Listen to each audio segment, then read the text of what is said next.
পূর্ণ ইভেন্টের আয়োজন করতে যাচ্ছে।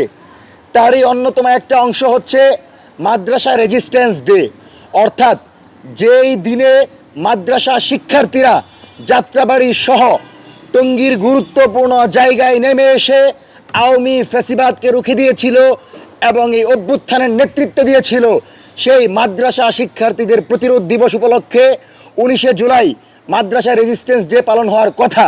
কিন্তু আমরা দেখতে পাচ্ছি সরকার আলিয়া মাদ্রাসার বিরাট একটা অংশকে বাদ দিয়ে শুধুমাত্র কওমি মাদ্রাসার কিছু গুরুত্বপূর্ণ অংশীজনকে নিয়ে এই আয়োজন করতে যাচ্ছে।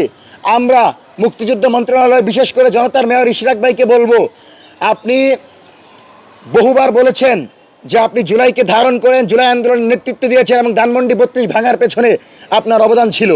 যেহেতু আপনি জুলাইকে পূর্ণাঙ্গভাবে ধারণ করেন, সুতরাং মাদ্রাসা শিক্ষার্থী, কওমি, আলিয়া সবার অংশগ্রহণ নিশ্চিত করেন।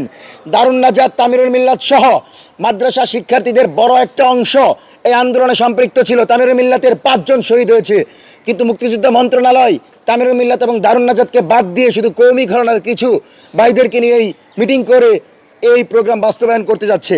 আমরা অনুরোধ করব, দয়া করে প্রত্যেকটা অংশীজনের সাথে বসেন। যারা এই আন্দোলন সংগ্রামে ছিল তাদের কাউকে ছোট করে দেখার কারণ নাই, এবং এই ডে পালন করার ক্ষেত্রে জামাত, বিএনপি, ছাত্র শিবির, ছাত্রদল হিসাবে আপনি চিহ্নিত না করে জুলাইয়ের প্রতিরোধ যোদ্ধা হিসাবে মাদ্রাসা শিক্ষার্থীদেরকে মূল্যায়ন করার লক্ষ্যে মাদ্রাসা রেজিস্ট্যান্স ডে পালন করার জন্য আপনি বরাদ্দ দেন এবং দ্রুত সময়ের ভিতর সরকারি রুটম্যাপ ঘোষণা করেন, এবং তারেক রহমান যেন সে অনুষ্ঠানে উপস্থিত থেকে মাদ্রাসা শিক্ষার্থীদের সে আন্দোলন, যে আন্দোলন তারা নারে তাকবীর দিয়ে শুরু করে হাসিনাকে বিদায় করে বাংলাদেশকে স্বাধীন করেছে, সে আন্দোলনের বার্তা যেন তারেক রহমান জানতে পারে, সেজন্য মাদ্রাসা রেজিস্ট্যান্স ডে যেন যথাযথভাবে পালন করা হয়, আমরা সে আহ্বান জানাবো।